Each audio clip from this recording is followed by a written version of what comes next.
La femme plonge un bâton dans l'eau glaciale du lac. La morsure du froid est insoutenable, mais elle continue à nager vers le centre du lac. Une fois l'emplacement approximatif de l'avion repéré, Mary prend une profonde inspiration et plonge dans les profondeurs abyssales. À 20 mètres sous la surface, l'épave de l'avion apparaît enfin. Sans perdre une seconde, elle entre à l'intérieur et fouille à la recherche d'un bagage qu'elle pourrait remonter à la surface. Après un long moment à fouiller, elle tombe par hasard sur la balise de détresse située dans le cockpit.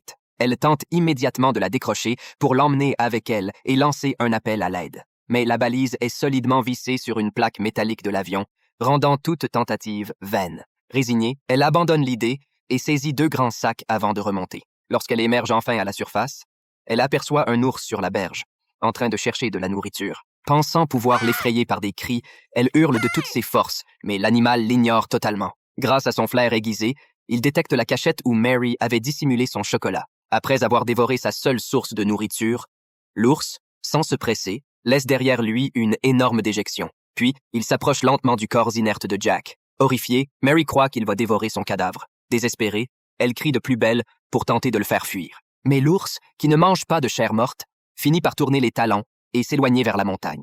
Reprenant ses esprits, Mary profite de cette accalmie pour nager jusqu'à la berge. Sa priorité désormais est de s'occuper du corps de Jack, car le laisser ainsi pourrait attirer des prédateurs.